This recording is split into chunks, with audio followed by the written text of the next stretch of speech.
he vuelto.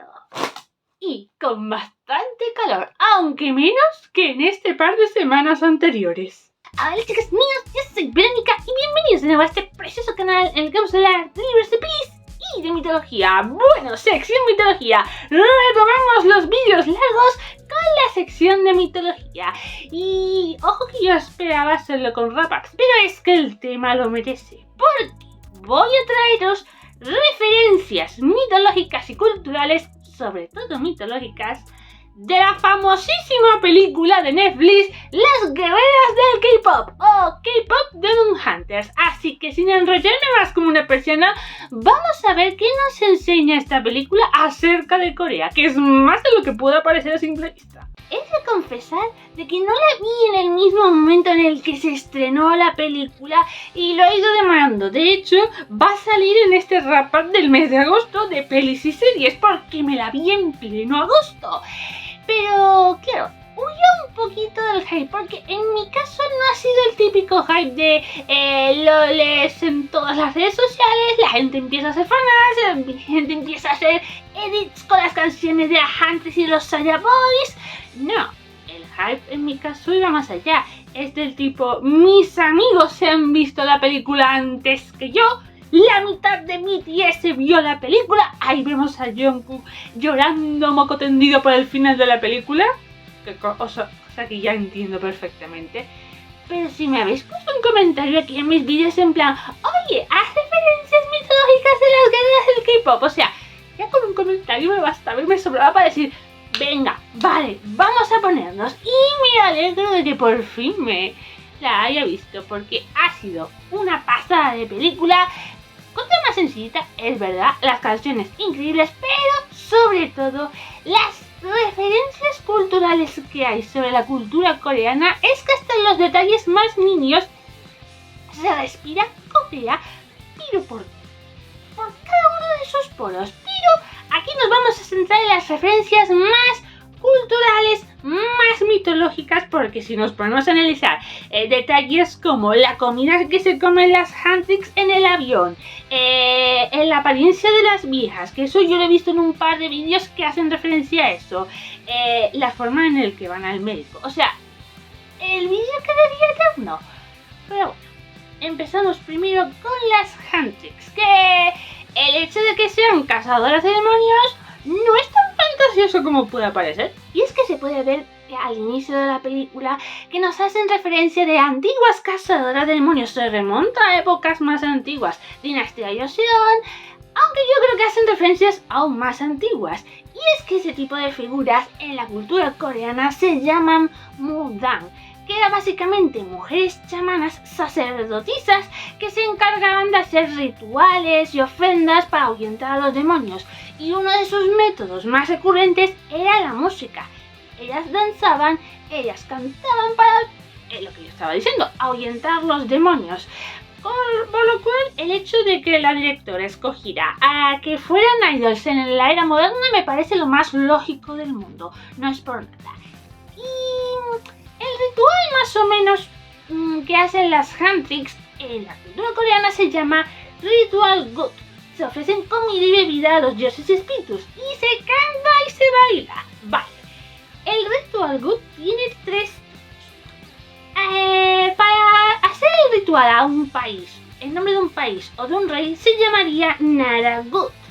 El Cheongut sería para las familias o para que un negocio prospere. Y luego tenemos el Jingongut, que es rezar por el bienestar de los muertos. El Seongyugut, para rezar por la fortuna de la familia. El Ryongyungut, perdón por la pronunciación, aquí os pongo el nombre en pantalla, para rezar por los enfermos. O sea, por diferentes tipos de cosas, pero todos tienen una cosa en común: ahuyentar los malos espíritus, ahuyentar a los demonios. Vale. Esta referencia se me habría pasado por alto si no fuera porque lo vi en un vídeo de Leonie, que os lo recomiendo encarecidamente, os lo voy a dejar en un comentario fijado. Y es el árbol que sale en la escena en la que la mentora Celine le dice a las 3 chicas: oye, este es vuestro deber a partir de ahora, con vuestra voz vais a tener a los demonios ataditos en corto. Y es que ese árbol básicamente se llama el árbol Danzang, que encuentra en el templo de Naxos, conocido por ser un lugar para realizar peticiones y rezos. Es un detalle bastante bonito, lo cual demuestra que se mide el detalle aquí con precisión. Y ahora vamos a hablar de las armas que usan las Hantex, porque tiene también su referencia cultural. Ahí tenemos en primer lugar la espada de Rumi, conocida como la Sanjeon, o una traducción, la espada de los cuatro triples, usada tanto por la gente común como por la corte real durante la dinastía Joseon. Se decía que encarnaba la energía Yang de lo más pura y lo que hacía era cortar espíritus malignos y alejar todo tipo de desastres. Vale, la verdad es que es bastante útil, las cosas como son. Luego tenemos los cuchillos de Zoe, también conocidos como Shinkal, lo cual los chamanes Mudan precisamente para cortar la negatividad espiritual y proteger el espacio ritual, Lo cual para el común viene de fábula.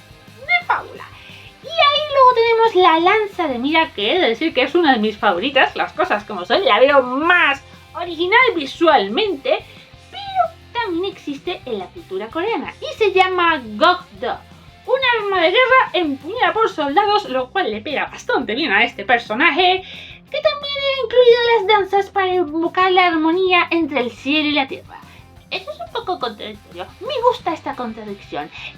Va acorde con la dualidad de la mitología coreana. Bueno, de las mitologías en general. Vale. ¿Qué más cosas os puedo contar antes de pasar a los Saya Boys? Porque ahí también hay bastantes referencias a tener en cuenta. Pues el propio símbolo de las Hantex, que hace referencia al Norigae, que es un accesorio tradicional coreano que se cuelgan en los hanboks y forma parte de la vestimenta tradicional coreana. Es un accesorio bastante mono, que podemos ver también en la ropa de las propias Hantex, pero también tiene una referencia espiritual, porque funciona como un amuleto de buena suerte y se puede heredar de generación en generación.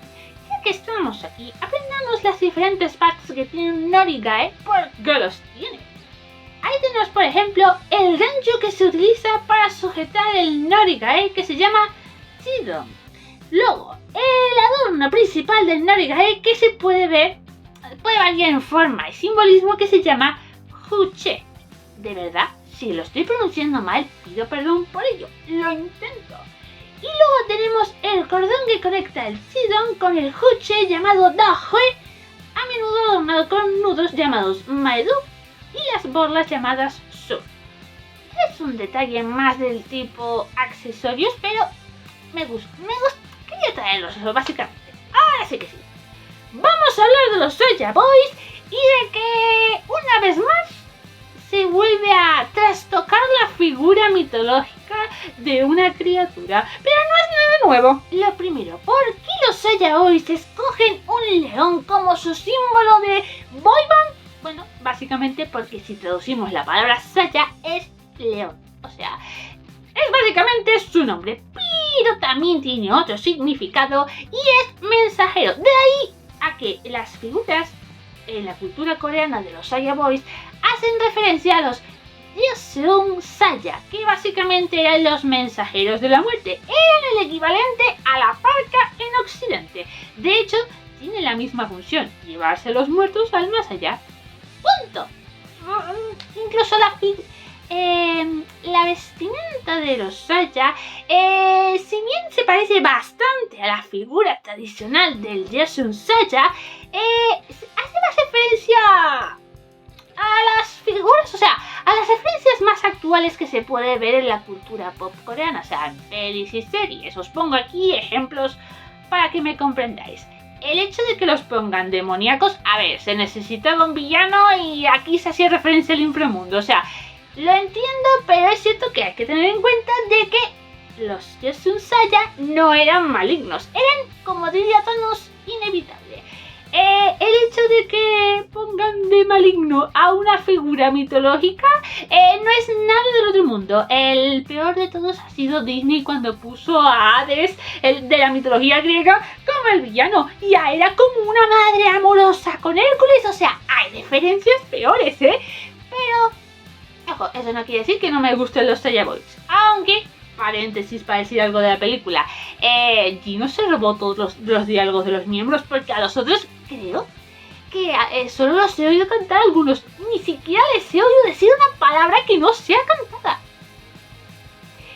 Esos ya son cosas mías. Vale. Luego, con referencia al pasado de Gino, teniendo en cuenta que dice que hace 400 años abandonó a su familia para vivir la vida padre, hace referencia a la dinastía Joseon. Una dinastía que explotan demasiado en K-dramas de ficción, o sea, de carácter histórico. Así que ya el hecho de que diga dinastía Joseon hace referencia a los propios K-dramas. Esto es una percepción mía, ojo al dato. Eso también lo podemos ver por su vestimenta y porque usan la pipa, que es un instrumento de cuerda tradicional muy propio de esa época. Vale. Y ahora, vamos a hablar de las criaturas que acompañan a Gino y que actúan como mensajeros. Son bastante graciosos, pero también tienen su referencia cultural. El cuervo de 3 ojos y el tigre hacen referencia a esta imagen, pero si los hablamos por separado, el tigre representa el Baekyo, que es una de las 4 bestias sagradas que simboliza el oeste, el elemento metal y el otoño. Y en Corea hay una referencia bastante importante al tigre en el mito fundacional de Corea. De hecho, hice un vídeo al respecto en el que se habló de que un oso y un tigre intentaban ser personas. El tigre no aguantó la prueba y el oso sí se transformó en una bella mujer. Pero eso no quiere decir que el tigre sea algo malo, simplemente que está mencionado ahí en el mito. Y el cuervo se llama Samyoko. Tiene una carga simbólica y actúa como un mensajero espiritual, lo cual está muy bien referenciado en la película. Pero hay un matiz bastante importante, y es que las imágenes más tradicionales se le ve con 3 patas en vez de 3 pares de ojos. Eso fue un intercambio de la película que tampoco afecta para nada a la trama. Sigue teniendo el mismo propósito y hace referencia a la imagen de el tigre y el cuervo juntos. La verdad he visto esa imagen y está bastante chulo. Vale. ¿Y qué podemos decir de los demonios que atacan a las Huntrix en el avión y que se les ve en el infierno ahí acojonados por Wima? Yo hablaré del tema de Wima. Pues estos se llaman los Dokkaebi. Y un poco como los Saiya se les ha demonizado un poquito porque en la cultura coreana son básicamente gnomos, duendes. Se les considera seres más traviesos, un poco más puñeteros, pero deberían ser seres diabólicos que absorben almas. No, la verdad es que no son esos. Pero bueno, como figuras demoníacas visualmente feas, pues no están nada mal. Vamos a ser honestos. Vale, ahora sí que sí. Wima. ¿Hay una referencia a la cultura coreana que hable de Wima? No. Wima es un invento de la película. La palabra se le podría traducir como malvado o fantasma, pero hasta ahí. Ahora bien, eso no quiere decir que en el inframundo no haya alguien que gobierne a las almas y a los demonios. Ahí tenemos un mito del Chansa Bonpuri que hace referencia a Janra, que era el rey del inframundo. Era un poquito más justo. Digamos que ligeramente me recuerda un poco al carácter de Hades de la mitología griega. Y de hecho, leer este mito me hace pensar teorías acerca de la secuela de las guerreras K-pop, que sabemos perfectamente que va a haberlo. Pero viendo un poco este mito, quería saber si había alguna referencia a los mensajeros del más allá, o sea, a la referencia de los Saiya, un poco más demoníaco. Sí y no. Más no que sí, pero os lo quiero compartir, ya que estamos aquí. Conste que no descarto en absoluto hacer un vídeo del Chansa Bonpuri porque es un mito bastante interesante, así que os voy a contar un poco la versión resumida. Aquí tenemos básicamente a un héroe llamado Gangren que su rey le manda básicamente capturar a Janra, el dios del inframundo, para averiguar por qué se murieron los 3 hijos de una mujer llamada Hwayangaxi. ¿De verdad? ¿Cómo se nota que yo con los nombres que no son de mi país? Jope, me cuesta pronunciarlos. Vale. cumple este propósito y Gangly se entera por Jonra de que realmente los 3 hijos de esta mujer eran la reencarnación de 3 príncipes que esta mujer había matado precisamente. Y bueno, se reencarnaron para poder vengarse.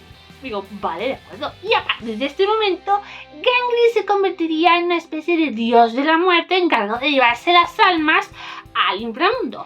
Es lo más cerca a figura demoníaca que he encontrado en la mitología coreana que se puede asemejar un poquito más al carácter de los Saya Boys. Pero eso no quiere decir de que la directora haya usado esta leyenda como referencia. Es solo que te recuerda un poquito de forma ligera, por así decirlo.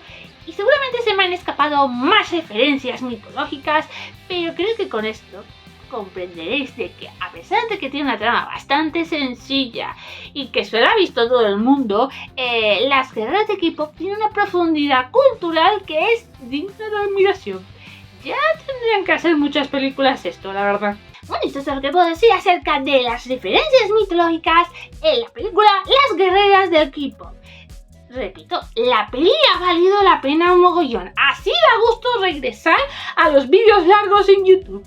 Y espero poder encontrar películas más de este tipo. Más que hacer un peli versus mito, decir qué mitos hay en las películas.